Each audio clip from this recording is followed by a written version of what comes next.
Geez, maybe I'm just thinking this, but um, I think this is probably going to be one of our best trainings out of all the ones that I've done this year, because I'm going to give you my secret recipe for getting a home sold in under 10 days. So I really believe that you're going to learn a lot. And then we're going to do a couple things too.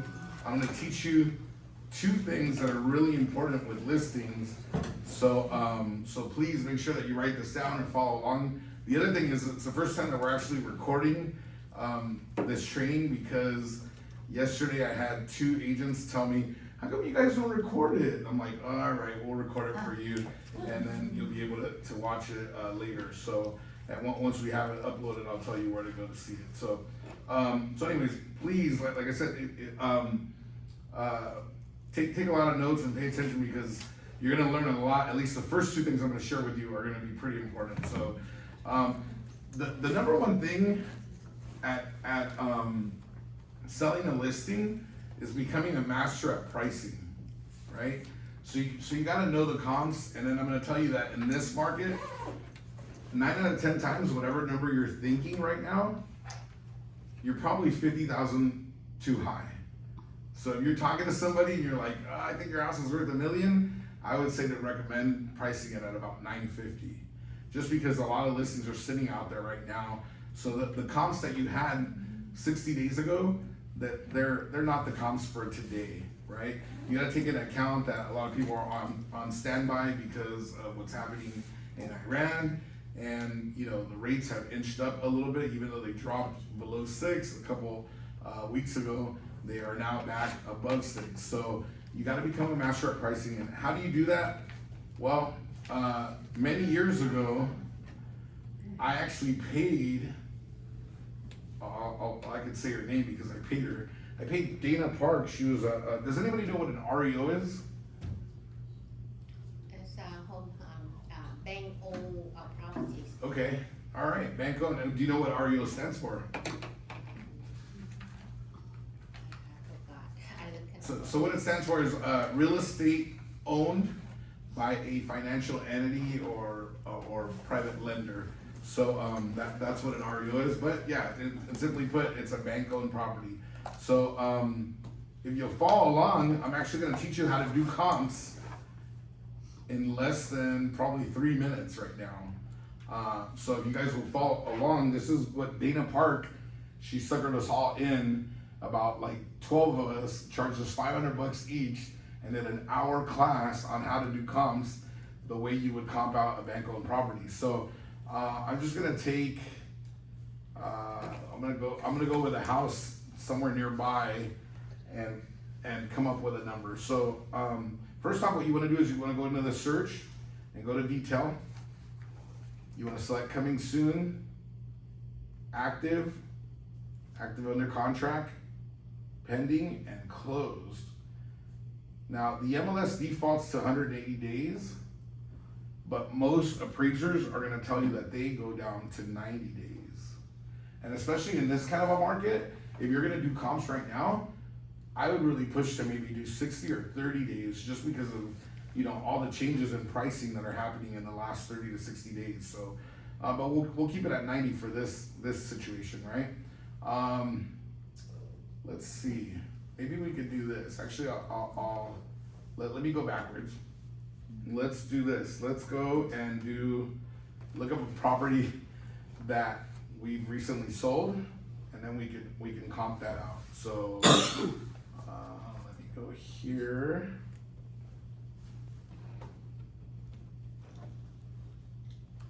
So I'll go to one of our Amberwood's most recently sold properties.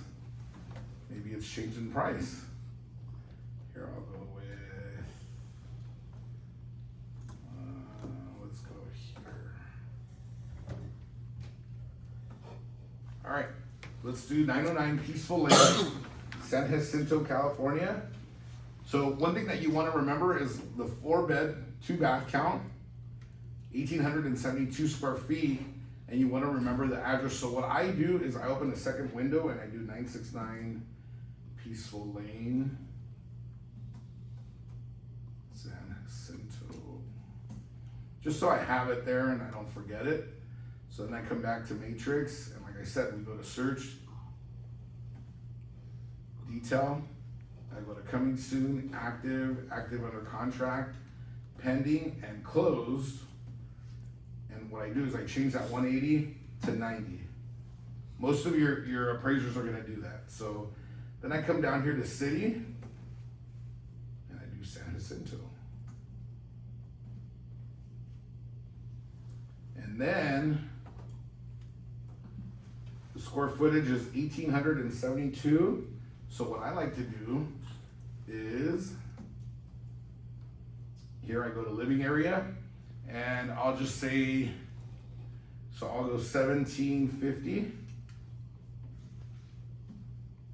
And then I'll go 1950. Can anybody has any questions so far on this? No? Any question as to why I went with a range like that? No? We're good? Okay. Anyways, I'll tell you why I did it. Uh-oh. The reason why I did that is I don't want to put exactly what the square footage is, because then I'm not going to find any comps at the exact same square footage unless it was like a tract that was all the same square footage, which is very rare. They're going to vary by a couple feet or so. But I also want to see other properties that are like within 100 square feet too high or 100 square feet too low, right? So that's what I do. I don't bother with doing anything else. I just want to start off with that. And then what I do is I go to map. And then remember, I have my address up here, 969 Peaceful. I wonder if it's peaceful there. Isn't there a prison there? I have no idea. Is there? Is it a peaceful prison? I've never heard of a peaceful prison, but. I thought there was a prison there, maybe I'm wrong. Okay, so here's where we're at, okay? If you notice right away, it doesn't show anything right immediately from it. So what I do is I get a radius, and then I'll come out. I like to go 25, a quarter mile, but we'll go half a mile. And you know, some appraisers will even go out to a mile. The thing is, things start changing once you do that. If you'll notice something here, can anybody see a difference between these and this here? Right? Does that look different from this? Yes. Yeah, so what you have here, this might be like a gated community or a condo complex, and these might be homes, or more than likely are homes. So anyways, so if you notice, we have nothing so far in that radius. So what I do in that case, I come back and maybe I'll drop my square footage.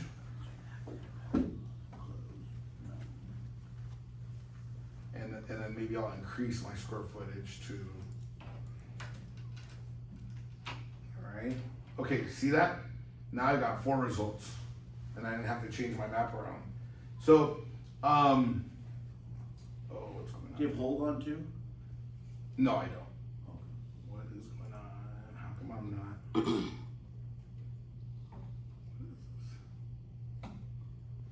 Oh, did I do something where I'm not able to click out? Oh, there it is. Okay, cool. So when I put that in, look, it tells me it's 1,872 square feet, and it's a 4-bedroom, 2-bath, right, with a 3-car garage. So when I go back to my comps, look at that, 4-bedroom, 2-bath. All these were built in 1985 except for that one, 1976. Oh, why does this say built in 2006? Okay, so that's gonna come into play, 1872. Okay, so none of those match. So now I wanna look at, though, what does it look like? So obviously that's not a comp, right? Why is it not a comp? Can somebody tell me? Just by what you saw here. Why can't we compare those two? Because of the years gap is so big. The year built. First off, I wouldn't compare it because this is a 2-story, and mine is just a 1-story, right? What's more expensive, a 2-story or a single story? Single. Very good. So I'm not gonna use that comp, right? But I'll just keep it in mind, right? Okay, 450. Here we go again, another 2-story, and again 450. These are two actives, right? We want to really give consideration to the close because the active, they don't mean anything. Somebody could put an active at $1 million, it doesn't mean that that's gonna sell. So here we go again, another 2-story. So these aren't good comps. Here we go. But that's a close comp at 2-story. So what I'm gonna do now is I'm gonna go back and extend my days now. Okay. And see what happens. It's still 4. I'll go to 180, we just added, it's still 4. So that's not working. 365. Yeah, maybe. 365. Is there a box where you could put like single story? I can, yeah. Yes, there is. Yeah. So anyways, that's okay. So here's the thing. Can I use this as a comparable? No, It is single story, right? no. No. Isn't it a What? manufactured home? Exactly. So all right, my search continues, and like Amy said, can I do that? The answer is yes. You would just go here to levels and click on 1, right? Hey, nudge you down, And unfortunately, it's still not doing it. Now we have 2. Okay, let me see what that does. That's the manufactured one. Okay, and that, same thing, manufactured. So that's kind of strange. Can you put, is there a button for, non-manufactured? Yeah, but I mean, I'm gonna start singling out. Yeah, I could do that so that I don't get any manufacturers. yeah. Go 07-730, and maybe something's on hold too. Yeah, but the hold's not gonna help me. Perfect, I found it. Okay, look at that. Isn't that kind of wild? Oh, yeah, and What's wild about it? it's the same property. It's identical to it. 3-car garage. It's a 4.2 with the same exact square footage, 7,400 square feet, built in the same year, right? And then look at the days on market. What does that 2 tell you? It canceled and came back up. It's a 2 active. Yeah, but 2 tells you that whatever they repriced it at after this 150 days, It's so. it sold right away, right? So all right, the unfortunate part about this is that it closed exactly a year ago, right? So if somebody was to tell me, hey, you know what, I want to sell this house, but you know, the only comp that I have is from a year ago, right? I'm looking at this at 475. What do you guys think the price would be today? Do you think it's less or do you think it's more? More, How much more do you think? 50,000. 50,000? So just between you and me, I would probably list this at 499 and then let the market dictate if it was 50,000 or more, right? But so check this out.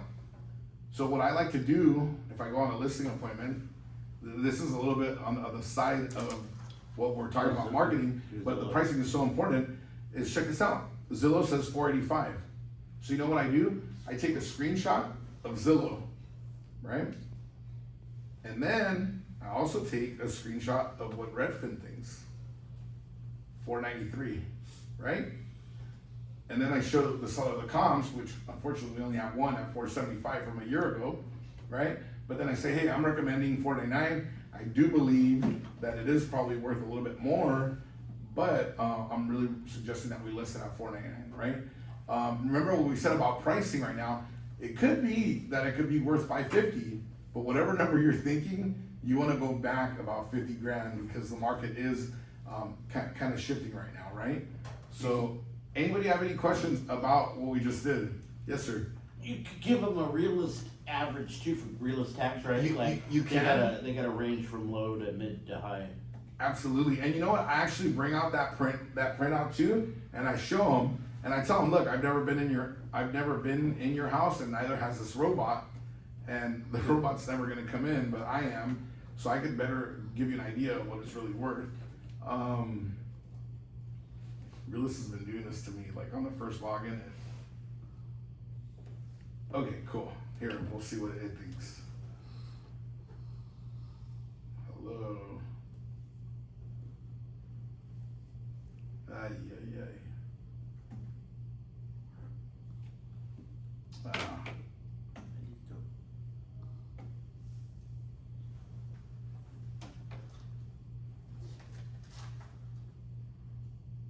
Alright, that's taking a little too long. Anyways, we'll come back to it. But yeah, you can also print your realist page out and show them, okay, there it is. Did I already pass it? There it is. See, it thinks 520 on the high, 458 on the low, and then what it really thinks it is 489. I've found in the past, not all the time, but this range here, usually it's worth 25 grand more than the range. That's just in my past experience. That's what I found, especially if the confidence score is in the 90s, right? But don't go by this because you could be wrong, right? If you were to price it at that, sometimes, and let's see, 20% more than the range or the AVM? Say it again? 20% more than the range? No, Or the- $25,000. Oh, Mm-hmm. the range or the AVM? Of the high on the range, the high number on the range. Question. Mm-hmm. So whatever the robot analyzes from your Zillow or from Realist, that is before they fix it up, like changing the floor. No, painting. it thinks that's the value today, It's the value. based on comps that it took in. Yeah, no fix up or whatsoever. Yeah, destroyed or in turnkey condition, it doesn't know the difference because it's just a robot. So yeah, that's why if you think you're gonna be replaced by AI, I mean, unless they create a drone that goes inside the house and looks at the condition and then comes back and then recalculates, it's gonna be very hard. I'm just going back because I wanna see what it sold for. There it is. So check that out. So it sold for 485 back in 2024, right? So that next comp, right, that we saw, wow, that was pretty. Actually, it sold for less later, but okay. So anyways, all right, moving on. The next thing that you want to do is be a master at net sheets. So please, you guys, pay attention again because I'm going to teach you how to do a net sheet. I've been asked over the last 5 years, like, oh, I just call escrow, you know, this and that. But you got to be able to do a net sheet on the spot. You really do, because sometimes people want to know just an estimate on the spot. Rosa Montoya the other day was here, and we did an estimate, and she gave it to her seller, and escrows was only $400 less. So I mean, that's a great estimate. So what you want to do is you want to get a Title Advantage account from Kevin Kelly from Orange Coast Title, and then when you log in, these are free. You don't have to pay for this account. Then you click on Net Advantage, and then you click on Quick Net Sheet Seller, and then I usually just name it the name of the street. So we're just gonna say Juniper, and then let's say I was gonna recommend a price of 500. Okay, let's say, yeah, let's do 500 because like we said, right, maybe it's worth 550 or 525, but let's say 500, right? So you're giving them a net on your most lowest price that you think it'll sell for. And let's say they owe 200,000 and they refinanced during COVID, so they have a 3% rate. And the zip code is 92582. 92582. So you hit continue. Oh my gosh, it's already done. So what you want to do is you want to come back and look though and see, because check this out. It has a HOA statement, which this is not in a HOA. Let's pretend that it's not an HOA. I didn't check if it is, but there's that. And then if you notice, it did an automatic 6% for both. Let's say you took it at a 3% for you, and a 2% for the buyer. So you're gonna wanna come and edit that. Right, so you're gonna go to the next page. Oh, I'm sorry, I messed that up, but anyways, here, we'll remove the HOA. And I like to increase the notary fee to 300. Just to be safe in case they have to come back or travel or anything, right? And I'm gonna come back and fix the commission. So buyer brokerage fee, I'm gonna set to 2.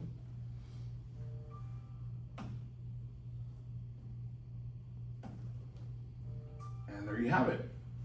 They would net 270,000, right? Sometimes this might be a little bit higher, but it's okay, right? So you want to ask them what their last balance was, and then on their statement, and then use that for the balance. But then, you know, pretty much this will do all of it for you. And then what you want to do, get in the habit of when you do these, then also ask escrow maybe for one, just so you can see that they are kind of close. And then you could just rely on this, you know, moving forward in the future. But like I said, with Rosa, hers was only out by 400 from escrow. It's like that's not anything big. It would have been like $4,000. That's still not too crazy, but you know, some clients will get a little bit, you know, upset about $4,000 difference. But anyways, all right, everybody good with that? Mhm. We're good? Okay, sweet. Moving forward. All right. Hire professionals. Yes, sir. No, I was gonna say the NetSheet, you can also do it on your phone too. So You can also do it on your phone, on your OCT app. Yes, absolutely. And also, I mean, there's other ones that you can use too. But anyways, hire professionals. So what do I mean by that is in your marketing of your listing, you know, make sure that you hire a photographer for your MLS photos so that it look really nice and it shows your listing in the best light. And also, that same person usually does video and drone and everything. But the latest technology that's out there right now, here's my friend Anthony. He is the one that introduced me to Israel, which is the guy that does the video and photo. And unfortunately, AI, I wish I had a recent listing, or well, my last listing, I couldn't use this guy because the property was really like beat up. But on my next listing that looks nice, I'm gonna hire him again. But the last time I used him, he was already starting to incorporate AI into his video, but now it's like, it's gone pretty bonkers. From the moment you walk in, everything feels new. Because it is. This is what a full renovation should feel like. Open living space, modern finishes, and the perfect family to call it their own. This property also features a wraparound patio, along with a courtyard, perfect for your family barbecue, or maybe just a little cafecito. This property sits on a 10,000 square foot lot, perfect for an ADU, maybe a swimming pool, or even just a home expansion, wherever you would like. Right off of the 10 freeway, just one exit away from the Morongo Casino and Cabazon outlets, and just 15 minutes away from Palm Springs. This property is in a very desirable location in Diamond. So make sure that when you do take a listing, hopefully you have a budget. And I'll tell you, the last time I hired Israel, he was not using that much AI, which is now it's like phenomenal, right? But even back then, it was still nice. But he was charging me, I want to say like $250. I used to use another company that was called QuickVid. They would charge $550 for some videos that were pretty outdated. They almost looked like something early 2000s. I thought it was really nice and modern, but it really, you know, to today's technology, it's outdated. So I don't know what Israel charges for this, but I'm sure it's not too far off from the $250 that he was charging me. So if you want his contact info, there it is. Michael asked me the other day, hey, one of our agents is asking for your video photographer or for multiple contacts they want to, you know, ask. But this is like the latest, like right now, even agents in Beverly Hills, they're not using this yet. It's like the latest video technology out there for real estate listings. So give them a call. All right, hit the market on a Monday or a Tuesday. I can't tell you how big of a game changer this was for me in getting my listing sold in under 10 days. The first reason why is you have people actively looking on Saturday and Sunday, and more than likely they wrote at least one offer, but they don't have an answer, right? So you know what they do? They go back to, as soon as they get to work on Monday, the first thing they do is they pour themselves a cup of coffee at work and they go on Zillow. That's the first thing they do, right? And they're looking for new listings. I have clients that email me, hey, what about this property? I'm like, what? I haven't even seen that. So Mondays, people are actively looking for new listings. What's the new inventory? Tuesday, if their offer didn't get accepted, they're even more on Zillow because they're like, man, I spent all weekend looking at property. I wrote offers, right? So then guess what? They call their agent. Hello, Benny? Yeah? Hey, I want to see 12345 Main Street. You do? Okay, let me look it up. Oh. Hold on a second here. What happened there? Oh, it's not doing it. Okay. Anyways, I'll tell you what I wrote down. It's not doing it because it didn't transfer over from Apple to PowerPoint. But anyways, when they look at the showing remarks on my listings, it says, per sellers, showings to be Saturday and Sunday, 12 to 4. Right? So then guess what what they do next? They call me. Hey, Benny. Hey, 12345 Main Street. I see here that it says for showings on Saturday and Sunday. Can I squeeze my people? Sorry. Oh, man, what? They're still cleaning. Oh, all right, man. All right, we'll see you there Saturday. I get a bunch of calls like that on Tuesday, Wednesday, Thursday, Friday, right? So here's what happens. Saturday morning at 12 when I open it, 20, 30 cars, right? Right at noon. It almost never, I mean, you know, sometimes it'll be like 5 people, right? But it's like everybody's coming, and so they're all looking at each other, and guess what? It's the hot property. And it's not because it's the hot property, it's we delayed, we pushed everybody back saying, no, we're not gonna show it to you. The other thing is, when you're at the listing table, I tell the seller, I go, Mr. Seller, you know, most agents use a lockbox, and then what they do is by appointment only. So how would you like it if I called you, Mr. Nick, and said, hey, Mr. Nick, somebody wants to come today at 5, is that okay? Yeah, sure, we'll take the dogs on a walk. Oh, Mr. Nick, you know what? Somebody else called, they want to come at 5:45. Oh, okay, Benny, yeah, that works. Hey, Mr. Nick, there's somebody else coming at 6:15, is that fine? That's gonna get pretty old. So I tell the sellers that at the listing appointment, I say, hey, we're only gonna do one open house, Saturday and Sunday, 12 to 4. And if it works, as it usually does, by Tuesday, you'll be in escrow, and you never have to show your house ever again, right? Instead of me calling you Monday, Tuesday, Wednesday, Thursday. So make sure that you hit the market on a Monday or Tuesday, and that you write there. I'm sorry, I had wrote it down, but I don't know why it didn't transfer over. But I'll show you real quick here in Matrix. You'll see it. If you want to take a picture of this, or you want to write it down, up to you.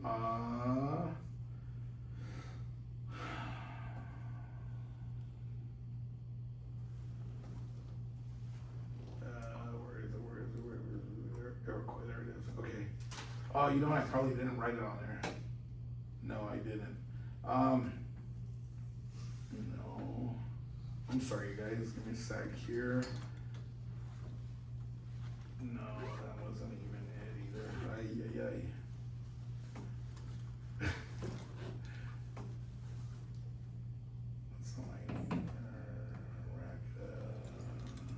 Okay, there you go.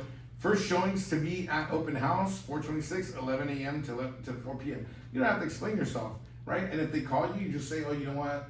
They're still cleaning. That's it. But all you're doing is actually building momentum up for the open house so that everybody's there and they're like, wow, this is man, everybody loves this property. There's 20 people here. Oh my gosh, right? There's 30 people right here. So that's one of the best things that I think that you can do is go on the market Monday or Tuesday, right? And don't show it until the open house. All right, moving forward. Create an ad on various social media platforms and make sure that you pay some money. Oh, did I close? Oh no, okay, cool. Make sure that you pay some money. You don't have to put a lot of money on If you wanna put $20 for Friday, Saturday, Sunday, what's gonna happen is your ad's gonna go out into a 15-mile radius and people are gonna see this, right?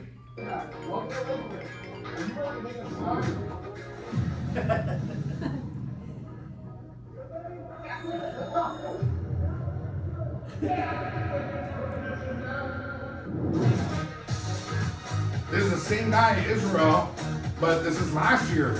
So it's not as, modern as his new videos, but if you can start seeing that, you're starting to do stuff like that. I was just gonna ask if that was that Israel did Iroquois? Israel did the, Yeah, this is Iroquois, yeah. But that was AI, right? It wasn't you.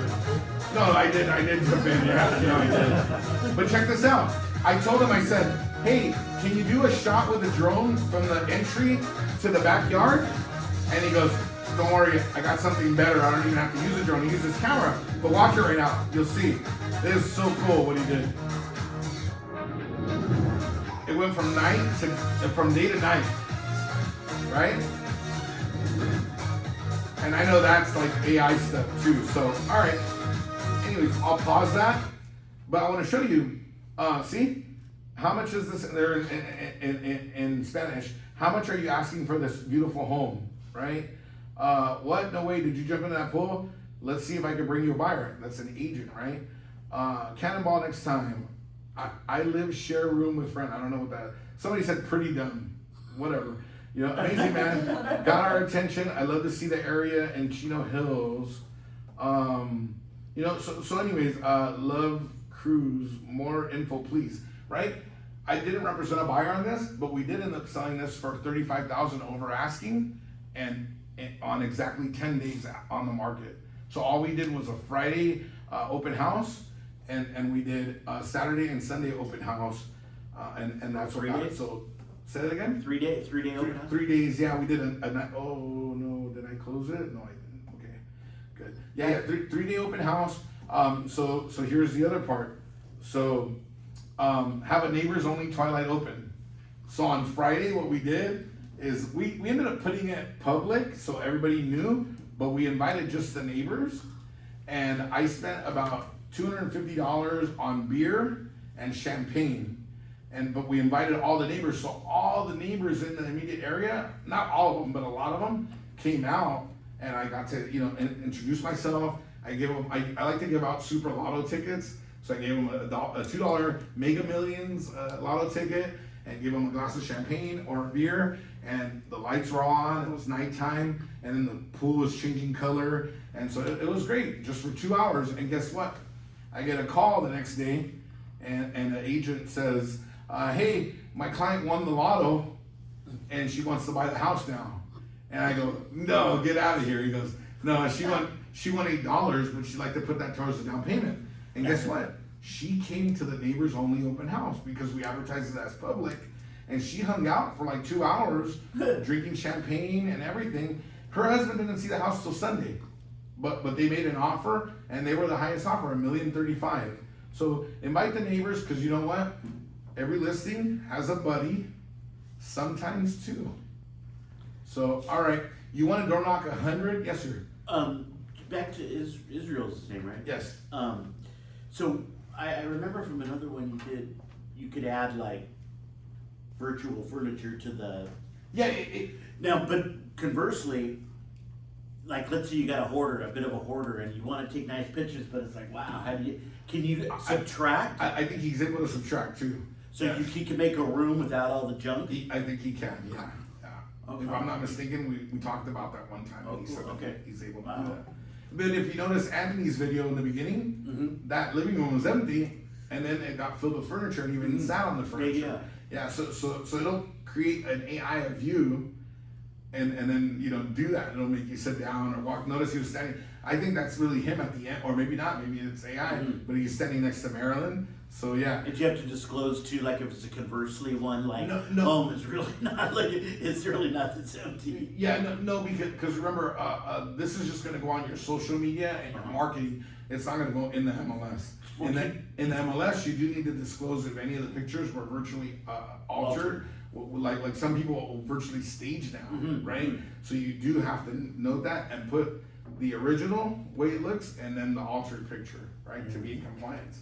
So door knock 100 neighbors around the neighborhood. It's kind of, gonna take some time, but you could do that. And if you're not gonna door knock, then mail 500 immediate neighbors. And to do that, you could use, I've shared these with you before, Corfac.com, WisePelican.com. See, it doesn't transfer from Apple to PC very well. And then the last one, 3-click postcards. These are like, you could literally spend 15 minutes, upload your pictures, upload what you wanted to say. They'll provide you a mailing list. You can approve those mailers, because sometimes when they give you a mailing list, it might have a lot of apartments that might be too affordable for that neighborhood. So those apartments might not be buying $1 million house. But yeah, I would mail at least 500 people in that neighborhood about the listing, right? Number 8, text everyone your listing video and invite them to the open house. So check this out. Hi Alma, I have another property. Not sure if you or someone you know may be interested. This one could be an income producing property. It has a main house with 3 bedrooms, 2 baths, 1,500 square feet, and a detached 2-car garage with bedrooms and half bathroom. I meant bedroom and half bathroom. If someone were to convert the garage into a bedroom and a kitchen and make the bathroom a full bath, it could rent for $2,000 to $2,500, and the main house could rent for $3,000 to $3,500. Please share with anyone you know that might be interested. Thanks again. And then I attached the video. And then all I did was copy that text. I typed it up one time, copied it, and then everyone in my phone, I would just look and I would say, Daisy. So I would just take out Alma, hi Alma, instead of that, and say hi Daisy, and I'd send it off and attach the video. Probably spent like 2 hours sending it to everybody in my phone, but it's really good because it shows them that you're active, right? And then everybody knows somebody that's looking to buy or sell at some point, right? Not all the time, but at some point they do. So you're increasing the chances of you finding the buyer for your own listing or finding another seller or buyer for another property. You can do this with any listing that we have. So even if you don't have a video, you could say, hey, Nick, I've got our office listed a new property in Santa Fe Springs, and I was wondering, do you know anybody that's looking to move to Santa Fe Springs? Even if they live in Costa Mesa, right? And they might say, oh, hey, Nick, thanks for asking. No, but we have a friend that's actually looking right now in Downey. Oh, that's great. Do you mind if I get their number and talk to them? So, all right, don't forget to order your for sale sign. Order it early. The earlier, the better. But make sure that your property is either under coming soon or that it is active on the MLS. Otherwise, that's a violation of the MLS. So make sure that you are actively on the market or coming soon and order your for sale sign. Make sure, let's see if it transferred over, that you put a coming soon rider on the front of it. So people are driving by, right? And you said, I went on the market Monday or Tuesday, not showing up till Saturday. It's coming soon, right? And then put another sign in the grass in front, right below the pole, that says open house April 1st and April 2nd, 12 to 4. Because that's gonna let the neighbors know, oh, okay, we gotta come back this Saturday and this Sunday between 12 to 4 if we wanna see it, right? So that's gonna attract people. All right. So do you do the neighbor twilight open house? Do you do, which one do you do first? The actual, the major No, open house or the neighbors? I do the neighbor only first. Yeah, that's on Friday. So even that sign doesn't say that Friday. That one is just invite only. But then we at the last minute we're like, let's advertise it on Facebook and Instagram, and that got more of the neighbors to come out because then they're like, oh, we saw it on Instagram. Have a mega open house. That'll get it to sell in the first 10 days. So check this out. How much is a flat screen TV right now? 200. Yeah, $200. I even see them for 150 at Walmart. Go to Walmart, right? Raffle off a TV. Raffle off a kid's bicycle. You can buy them both at Walmart. Check this out. if you create a good, and I encourage you to do this not just for your listings, but for your whole career, is, you know, become close and build a relationship with your affiliates. So build a relationship with your lender, your title person, your home warranty person, and tell them, hey, I got an open house this weekend. On my new listing, would you mind pitching in $50 on a bicycle? Yeah. Hey, Mr. Lender, do you mind pitching $50 on a bicycle? Sure. Hey, Mr. Title Rep, do you mind pitching in $50 on a TV? Sure. Now you're only coming out of pocket $100 or $200 tops, and you're raffling off a TV. Can you imagine what that would do at the open house? You're like, oh, please enter your information so that we could, you know, call you back. We're giving away a kid's bicycle and a TV on Monday. Go to our social media page and like us, and we're gonna go live on there, and you can watch us give it away. Make sure you have refreshments. I don't recommend bringing unsealed food. So if you get like sandwiches, make sure they're wrapped. It's been my experience that when I brought food, people don't take it for some weird reason. They will take a soda, they will take, you know, juice or water, but they usually don't take food. Even at $1 million open houses, it's been my experience. We ended up having to eat a tray of Costco croissant sandwiches because nobody grabbed them. So have sealed snacks. Have loud music outside if you can. One of those JBL speakers. I mean, the neighbors might get upset, but you're making noise, right? You're gonna get attention. Put out at least 40 signs in the neighborhood if you can, as early as you can. Remember, your open house sign is actually your billboard for free, right? So imagine if you put them, like I would put them out at 6 in the morning and pick them up at 6 p.m. on the last day. Leave them out all weekend, who cares? If you lose them, can somebody tell me what would be the most expensive your signs would cost if you lost 40 signs? Anybody take a stab at it? I don't know. How much do you think? 40 signs. If you lost all 40 of your signs, how much do you think that would have cost you? What would you lose? No idea? All right, I'll tell you. You probably wouldn't lose more than $1,000. Okay? And imagine if you double-ended a house at 1.4, your commission would be about like 67,000, maybe 70,000. What's $1,000, right? Give lotto tickets away, and you could hire a solo musician. I've been to open houses before where a lady was playing a harp.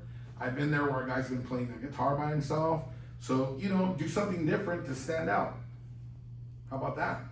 Have you seen those? You know how much those cost?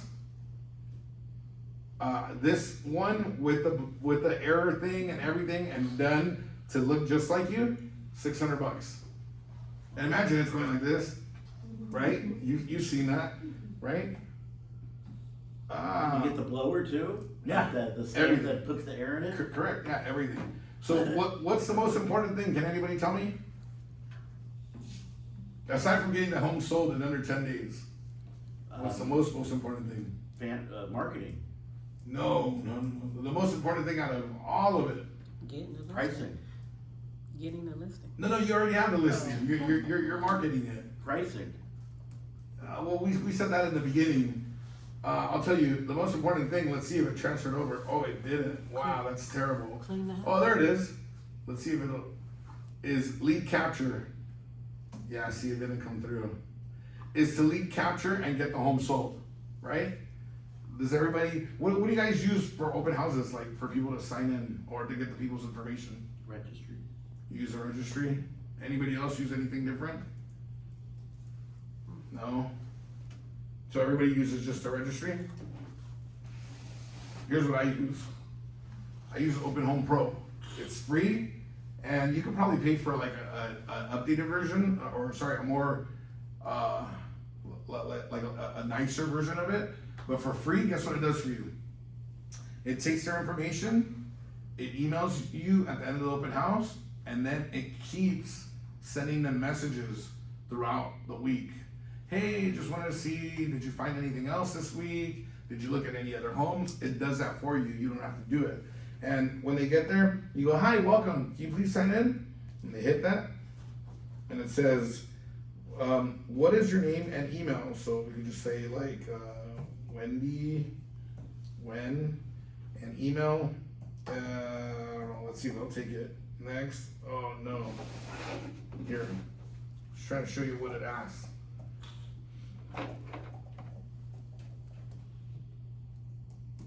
At Gmail. Okay. So I put an email. Next. How soon are you looking to buy? As soon as possible, 3 months, 6 months, 12 months, 3 months. And then last, look, it says, what is your phone number, right? And check this out. They can just be like, save, and it says, do you want to skip this question? Skip. So now they didn't give you their phone number, but at least they give you their email, right? But you're capturing their information because they might be a potential buyer. Sometimes they might be a potential seller. I've seen it before where there was a couple that sat in the living room for like 30 minutes. And I saw them, I welcomed them, I said, please let me know if you have any questions, feel free to walk around, whatever. And other people are coming through and they're just sitting there watching me. And I'm like, what's going on? You know, like, whatever. And then finally, once it kind of slowed down, they're like, hey, would you like to come to our house this evening and tell us what you think it's worth? And I'm like, yeah, sure. And they're like, how much commission do you charge? I said, oh, it's negotiable. I'd have to see your house first. And they're like, great answer. The last guy we asked that at an open, and this is the #1 agent in my city. They asked him, and he said, 5% if there's another buyer, 4% if I double lend it. And they're like, what? And that was it. So my different answers just saying it's negotiable. I haven't seen your house. That's what got me the listing. So any questions on anything that I shared? No? We're 100% good? So those dudes that, you ended up listing their house, right? Mhm. And they didn't sign into your registry? They did not? Who's that? The people that you said it's negotiable and all, I gotta look at your house. They remember they were kicking it? Yeah, they signed in. Okay. Yeah, they signed in. Yeah. So real quick, let me show you. Look at that. So I sold this. Look at that. 9 days on the market. Just one open house Saturday and Sunday, and it sold for 10 grand more. That's one, right? 770. One of our agents, she did open house for me, and it sold. Look at that. 8 days, right? For how much? For 10 grand more. So I'm not just telling you this, and it's not happening. Some of these are my buyers that I represented too. So that's why. Okay, this is Ringwood. This sold for 50,000 over. Fell out of escrow though, right? So 48 days on the market. Bakers, same thing. This one fell out of escrow, 34. We closed them, but we closed both of those. Bell, 83. Oh, you did the open house on that, Teresa.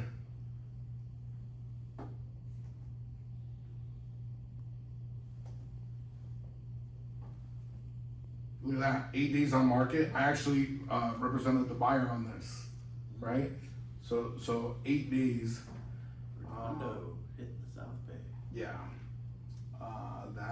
That's okay. 223rd. That I didn't sell. I listed the house twice, never sold it. Locust. This I finally sold. That took a long time. Sometimes check this one out. 10 days. This is probably my favorite one because this had tenants in the property, right? And working with tenants to show a property is not easy. What we did in this scenario is we advertised it. Obviously, we couldn't do an open house because you can't kick out the tenants for 4 hours, 5 hours, right? So what we did is we took offers subject to interior inspection, which is very common in multi-unit, and then gathered them all, and then called everybody back and said, hey, this Saturday, please come from 10 to 12 and preview both units, and then adjust your offers or withdraw them if you're not satisfied. And look, we ended up selling it for 25,000 over ask. And all I did was, obviously the first day that I got the listing, went and introduced myself to the tenants, told them, hey, my goal is to not bother you at all. bother you the least possible. And I promise you that when I get this closed, I will take care of you. And I think, Terry, you asked me last time I talked about this. I just gave them like movie tickets and a couple gift cards to dinner, like probably not even more than $150 for each tenant after I closed. But they were all happy and they were grateful, you know. So sometimes the tenants aren't that happy when you come to tell them that you're gonna be listing the property. But on this one it worked out and we got it done in 10 days. That was a purchase. Oh, here you go, Shago, a condo. We sold it for 12 grand over, 8 days on market as well. So it works if you implement that. That was a purchase. This was a sale. Oh no, that was a purchase too, sorry. Dunning, that was a purchase. That was a purchase. That was a purchase. That was, oh, look at this. 4 days on market. So that one we, what's that? Where's that? Okay. Downey, that was a condo. Yeah, that one we came on, I think, I wanna say it probably came on like on a Wednesday or a Thursday. So it was kinda later in the week, not a Monday, Tuesday listing, but we did the same strategy. Marquette, Serenity, look at that, 8 days in Lancaster. So I'm an out of area agent, I have to drive that far, and yeah, same thing, all we did was 1 weekend open house. And sold it for 33 grand over. So, oh, and that's the one that's showing on the Open Home Pro right now. So you guys, it's proven that everything that I just shared with you works. Yeah, I think Nick is right though too. And I've told you this before, but homes don't sell for only 2 reasons. And 99% of the time it's price. The 1% is access, right? I'll tell you, like right now, my listing on Bowman, we're probably at like 90 days on the market or maybe more than that. The home is priced right at $650. It's worth probably $850 remodeled, but one of the sellers is not cooperating with the showings, so that's why it's not selling, right? So, but if you price it right, it could have a hoarder living there. If it's priced right for the condition, it should sell in a timely manner. Right now, our market, I think, is probably at a 30-day average, just because it's slowed down a little bit. So when you see a home that sat for more than 30 days and not moving, then more than likely it's overpriced. We were a little bit towards the middle and end of last year, probably at a 2-week average. So if a home didn't go under contract after 2 weeks, then it was overpriced. But right now, you're at a probably like 30-day average. Any other questions on this? Yes. Is staging like necessary, especially like with the AI, like he put everything in, Mhm. but I know there's like people out there that do. Mm-hmm. If the people already moved out, the home's empty, like they stage it, like is that even, what does that do for an open house or? Yeah,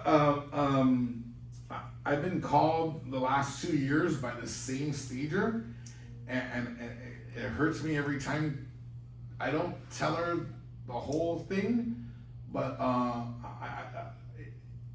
in June of this year, I'll be in the business for 19 years, and probably half of my production, actually no, a little bit over a quarter of my sales are listings, because I was really focused on being a buyer's agent when I first started, but I've never staged a single property ever. But to answer your question, unfortunately, a lot of the times when people see a vacant space, they struggle to see where they would place their furniture. And so a stager has that insight and that experience to where they know where to put a fake TV on the wall, where to place a couch, where to put a love seat, where to do things like that. So it does help sell a home when it is a completely blank canvas. But I've sold plenty vacant homes without staging, and it wasn't an issue. But there's people that really believe in it, and of course it does aid, like I said, because I've had clients that tell me, well, where would you put a TV? And it's funny, in sales training, you answer that question with a question. Well, where would you put a TV? But yeah, see, so it's just, it Is does. the staging more better for like, if you're doing an open, like a vacant house, you're doing your open house, Mhm. have it staged so people can be like, oh, Oh, yeah. this is how it. Yeah, a staged house is gonna look better always. You're saying something else? Well, no, cause I mean, like, if they're just going based off of, like, they saw the video, and that's AI stuff put in, like. Yeah, I yeah, know once you they have get to there. Say like, okay, that was AI generated, Mhm. but like, Yeah, this is one of our listings in Seal Beach right now. This is Marvin Malone's, it's vacant. Oh, But this, huh? Yeah, so, but if you can see, this is staged. Like, they even put that right there, the stager put that there, and here we'll go in. Oh, it's physically staged? Yes, yeah, it's not AI. So as you can see, they brought in furniture, and it makes it look nicer, right? The stager knows, that, you know, less is more, makes it look a little bit cleaner, right? So yeah, it aids in helping sell the house faster versus if it was just sitting vacant there. But yeah, me personally though, I've never had a single property staged. I do go in on my listing appointment and tell them, like, once you sign the contract, then I'll say, hey, do you mind if we walk the house one more time? And maybe I can tell you, you know, what needs touch up, what needs to be removed, what would be better, and I do that. But if you notice, like, this house looks beautiful with this, whereas if it was just a plain canvas, it might not show like that. Is So that- yeah, it definitely helps. Is that in Leisure World? Yes, correct, yeah. You got a question, Nick? Oh, well, sometimes I feel like it kind of distracts, if you have a blank slate, it actually, depending on the person, obviously, it's different. It enables them to see further, oh yeah, we could put that there. But the other thing too is with the staging I've found in the past, like people go, whoa, is this Is this gonna stay with it? Yeah, is this Yeah. negotiable? Can we buy the couch? You know, and Yeah. then they go in the bedrooms and attempt to jump on the bed or sit on that bed. And Oh, we I don't see know that what too. happens. We Yeah. don't know what happens after that. Yeah, so that's not good, cause they're they inflatable. fall on the floor. Yeah, so Mhm. I think it depends on the person usually. That They too. both have their place. Yeah, so let me show you something, here, like, this property, I went into escrow 3 times on it before I got it sold, but, like, even Israel's, that's why you wanna hire a professional. He didn't touch up this, but he just has a nicer camera, so it captures better, is my guess, cause he told me he didn't alter this at all, but this house did not look like this when you stand right in front of it. It did need paint work. And if you see, this isn't staged, it's just her furniture. But once she moved out, it made a huge difference because some of this furniture was making the house look small. It's too big, that furniture's too big for Yeah. that small So place. it was making it look too small. So when it was taken out, it was better because it made people see the bedrooms even larger than they really were. So yeah, but if you ask me, I think, yeah, staging does enhance the house the way it looks, but at the same time, depending on the space, it could make it look smaller than what it really is. And if it's vacant, it can make it look obviously bigger, so. All right, any other questions? Everybody's good? So your next listing, you're gonna sell it in 10 days, right? 8, there you go, 8 or 4 even. Yeah, 0. That would be nice. That means you sold it at the Wine and Cheese open house Yes. to a neighbor. All right, thank you everybody. Have a great rest of your day.